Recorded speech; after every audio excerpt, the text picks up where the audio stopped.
करें अवाच्य वादांश्च बहून वदिष्यन्ति तवाहिताः निंदन सामर्थ्यम ततो दुख तरम नुकिम।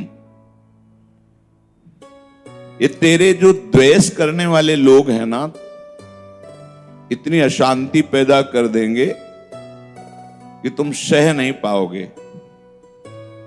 तेरी निंदा करेंगे, सामने बड़ा वीर बनता है। हम परमार्थ पथ पे चलेंगे, भजन करेंगे और पीला पहन लिया, लाल पहन लिया, वृंदावन वासी हो गए। क्या हुआ? आ गए ना लौट के वहीं। नाटक। हमें जो कर्तव्य प्राप्त हुआ है उस पे हमें सुदृढ़ होना है। जब हम कर्तव्य पे चलते हैं फिर हमारी कोई निंदा करता है तो वो निंदा दुख प्रदान नहीं कर सकती, क्योंकि हम सत्य मार्ग पर चल रहे हैं, अपने कर्तव्य का पालन कर रहे हैं। पर यदि हम कर्तव्य से विमुख हो जाए फिर हमारी निंदा हो तो असहनीय, फिर आप सह नहीं पाएंगे। द्वेषी जन आपसे जब द्वेष का बर्ताव करेंगे, आप परमार्थ से, अपने परम कर्तव्य से विमुख हो गए तो किसके बल पर सहेंगे? फिर वो असहनीय हो जाएगी। बहुत से ना कहने योग्य वचन तेरे लिए कहेंगे। निंदन तव सामर्थ्यम, तुम्हारी सामर्थ्य की निंदा कर, ततो दुख तरम नुकिम, इससे बड़ा और क्या दुख होगा। ठीक भगवान को तुरंत अगला श्लोक बोलना पड़ा। बोले सुख दुखे, अभी है भगवत प्राप्ति, सुख दुखे समय कृत्वा लाभा लाभौ जया जयौ ततो युद्धाय युज्यस्व नैवं पापमवाप्स्यसि।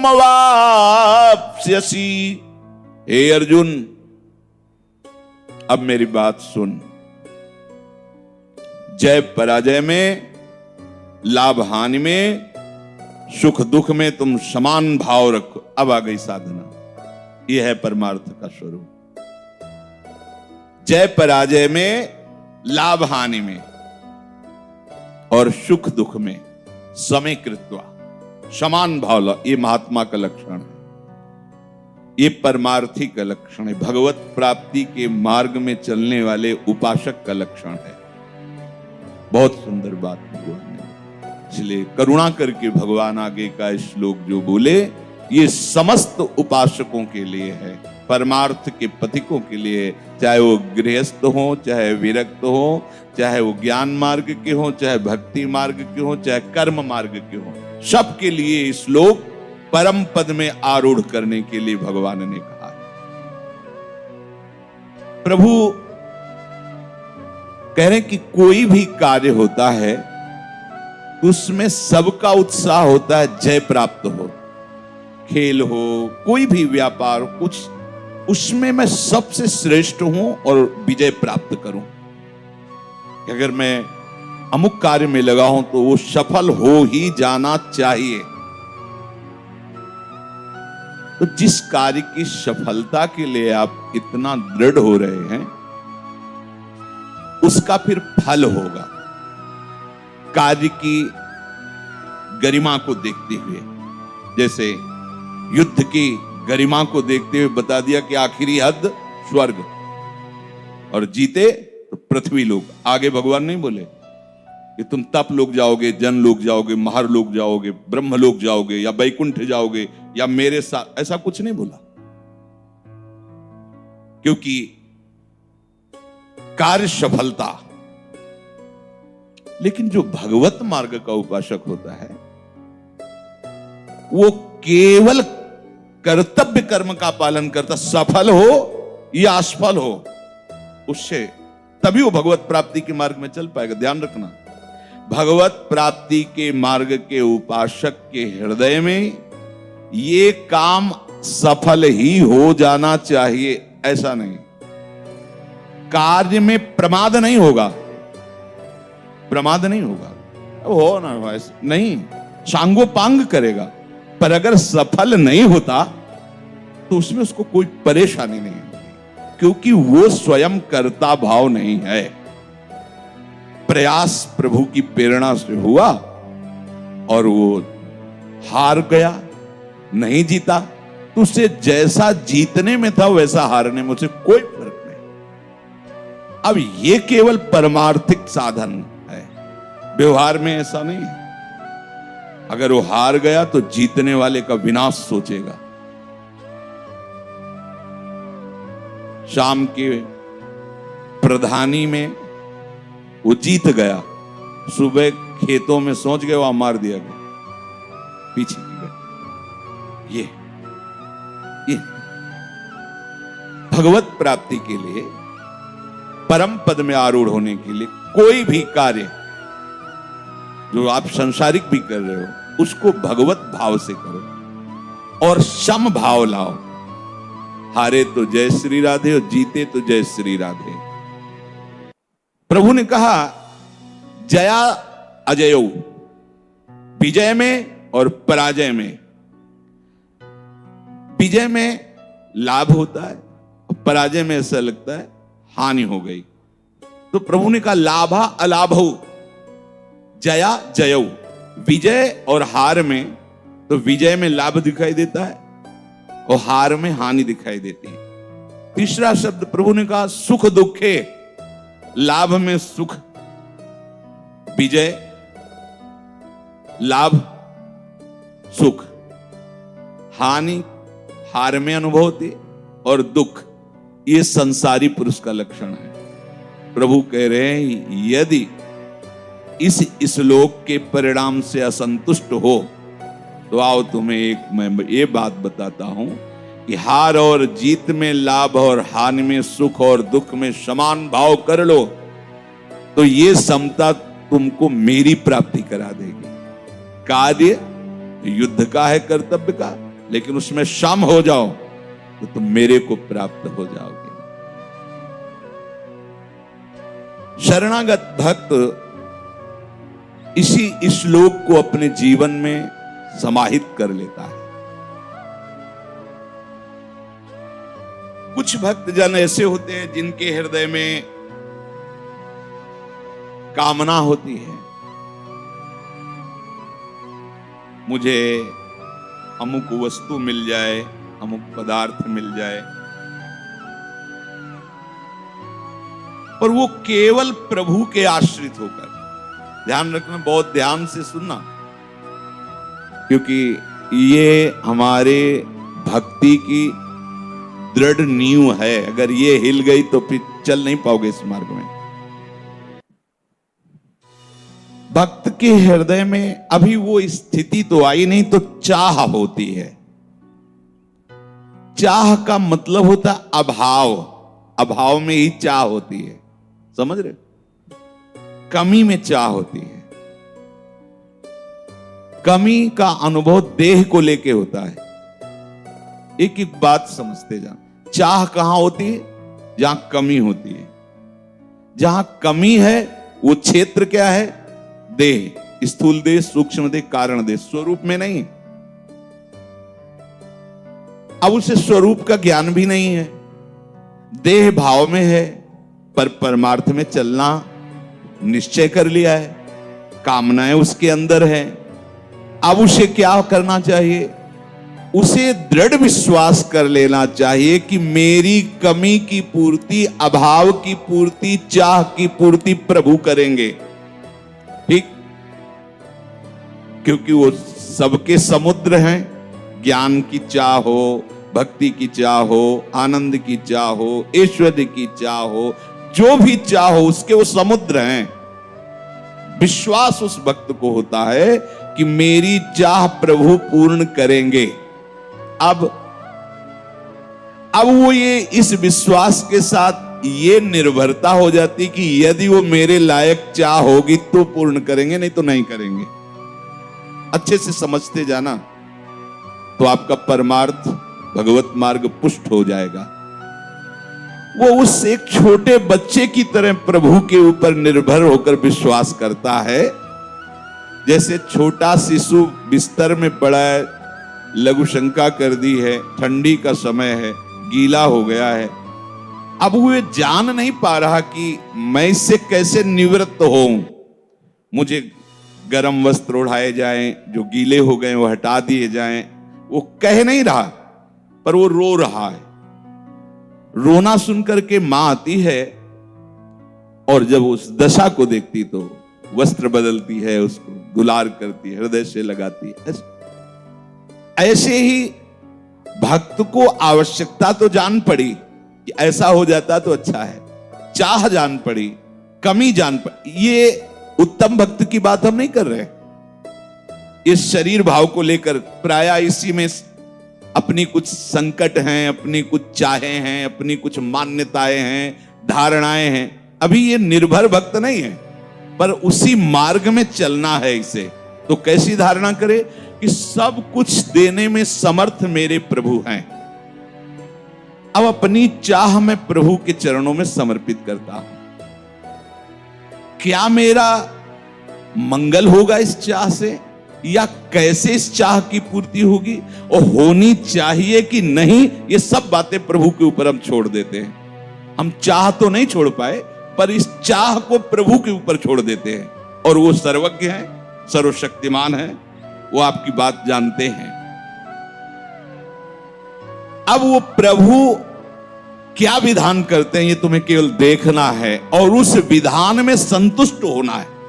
ये बात पकड़ना है आपको। प्रभु के द्वारा किए हुए विधान में तुम्हें संतुष्ट होना है। यदि असफलता से तुम्हारे हृदय में संसार के प्रति वैराग्य होकर भगवत प्रेम प्राप्त करने का भाव सुदृढ़ प्रभु देख रहे, तो कभी तुम्हें सफल नहीं होने देंगे। हर जगह तुम्हें असफल होगा। तब लगेगा तुम्हारे अहंकार को कि मैं नीच किसी काबिल नहीं, त्राहिमाम शरणागत सोई उठा लेंगे। ध्यान रखना, ऐसा मत अविश्वास करना कि भजन करता हूं, प्रभु की शरण में हूं, मेरी चाह पूरी नहीं हुई। जब देखो, जहां देखो वहीं असफलता। इसका मतलब है कोई प्रभु नहीं है, कोई मेरी बात नहीं सुन रहा। ऐसा मत मानना। वो असफलता दी ही जा रही परम सफलता के लिए। अगर असफलता में असंतुष्ट हो गए तो विश्वास डगमगा जाएगा, और विश्वास डगमगाया तो भक्ति मार्ग छूट जाएगा। कहां प्रभु, वर्षों से चाह लिए बैठा हूं और इतना इतना सब, आज तक कहीं कहीं कोई सफलता नहीं दिखाई दे रही। वो निर्णय प्रभु के ऊपर छोड़ देता है भक्त। और दूसरी कोटि का भक्त, जिसे भक्त कहते हैं, अभी वो भक्त बनने वाले की बात कहेंगे। जो दूसरी कोटि का भक्त होता है, प्रणाम है ऐसे भक्त को। वो केवल भजन करना चाहता है, बस। भगवान मिले कि ना मिले, सिद्धि मिले कि ना मिले, काम क्रोध जाए कि ना जाए, हमसे इसे कोई मतलब नहीं।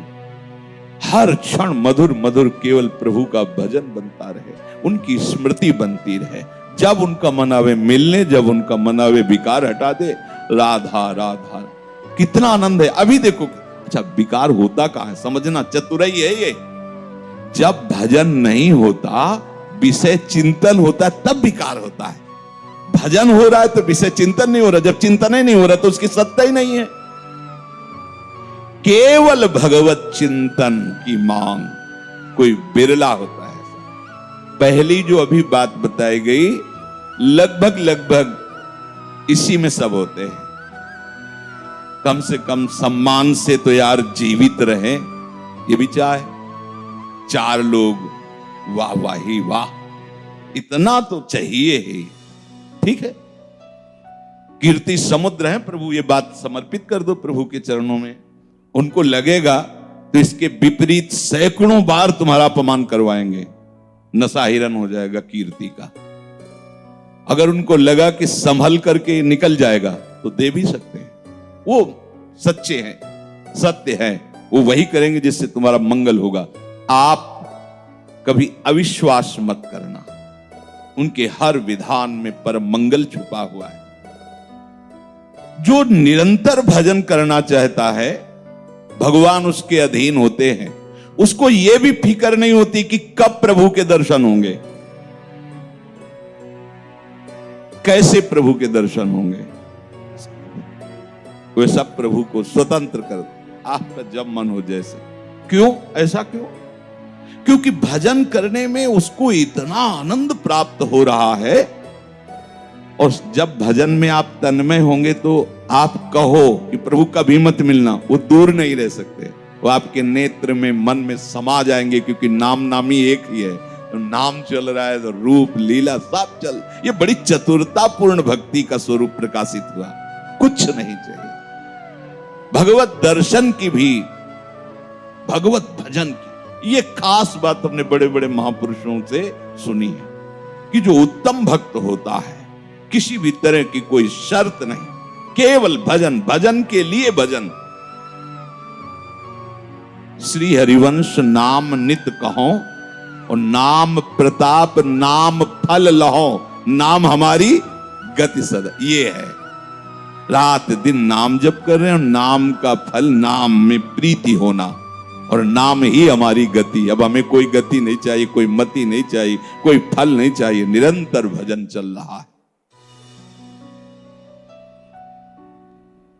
जब कोई शर्त आपने नहीं रखी तो कोई शर्त आपने भी नहीं रखी।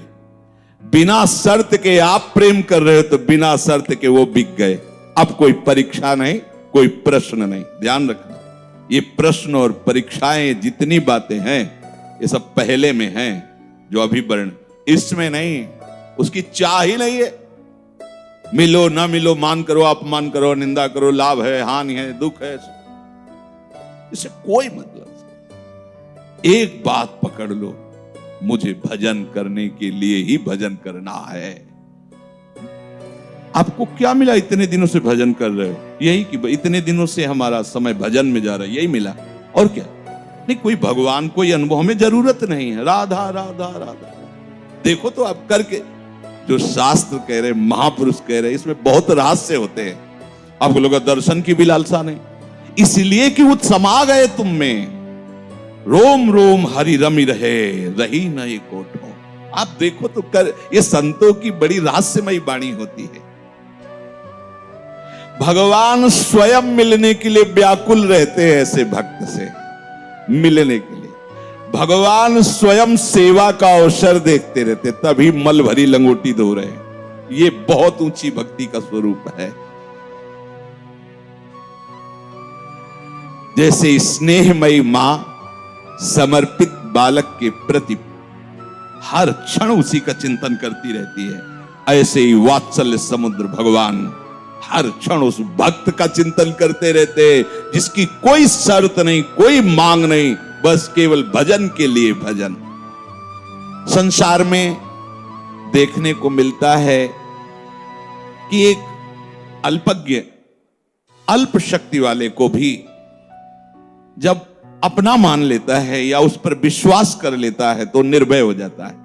जैसे एक पत्नी पति को, या किसी बलवान को एक परिवार ने दूसरे किसी बलवान को, या जैसे कोई रोगी किसी डॉक्टर को, अब वो क्या औषधि दे रहा कोई परिचय नहीं, पर उसने कह दिया हम ये डिग्रियां प्राप्त किए, इस रोग के हम ज्ञानी हैं, हम जो औषधि देंगे बिल्कुल निश्चिंत हो जाओ, आप रोग मुक्त हो जाओगे। हम विश्वास कर लेते हैं और कहीं न कहीं हमारे हृदय से भय जाने लगता है कि अच्छा डॉक्टर मिल गया है, लेकिन वो धोखा है, वो अल्पज्ञ है, उसको एक सीमा का ज्ञान है। और असीम ज्ञान वाले प्रभु, आज तक प्रभु के द्वारा कोई धोखा नहीं हुआ किसी के साथ, कहीं कोई इतिहास में से। मंगल भवन है, जिनको तीक्ष्ण बाणों से बेधा, उनको भी ऋषि मुनियों के द्वारा वांछित परम पद प्रदान किया, ऐसे मंगल भवन है। हमारा पूरा का पूरा समर्पण प्रभु के चरणों में हो जाना चाहिए। ये वही कर सकता है जिसका ध्येय बन गया है संसार से मुक्त होना। कोई भी लौकिक पारलौकिक पद, ऐश्वर्य, भोग सामग्री, अगर आपके हृदय में इनका स्थान है तो आप पहले जो वर्णन हुआ उस कोटि के भक्त हैं, उसके लिए भी उपाय बता दिया। समर्पित करके निश्चिंत हो जाओ, जैसा विधान हो रहा है दुख सुख के समय कृत्वा लाभा लाभो जया जयो, वो चाहे सफल हो या असफल हो, लाभ हो या हानि हो, सुख या दुख हो, समान रखना, क्योंकि वो सर्वज्ञ, वही विधान करेगा जिससे तुम्हारा मंगल होगा। जब साधक लौकिक पारलौकिक समस्त भोगों से वैराग्य प्राप्त कर लेता है, तब उसके हृदय में दैवी शक्तियों का प्रादुर्भाव होता है, दिव्य। उसका अंतःकरण एकदम निर्मल शुद्ध सात्विक होने लगता है। इंद्रियां स्वाभाविक अंतर्मुख रहती हैं, बहिर्मुखता नष्ट हो जाती, क्योंकि चाह से ही बहिर्मुख होता है। घर से बाहर कब निकलता है? जब काम होता है। अब काम है नहीं, चाह है नहीं, तो इंद्रियां अब अंतर्मुख हो गई, बहिर्मुख नहीं। मन को विषय अच्छा ही नहीं लगता। कैसी सुंदर स्थिति है। मन को विषयों से हटाते उसी में चिपकता है, क्योंकि मलयुक्त है। और जो केवल भजन के लिए भजन करता है, उसकी इंद्रियां अंतर्मुख हो जाती है, हृदय पवित्र हो जाता है, मन विषयों की तरफ जाता ही नहीं है। आई बात देखो।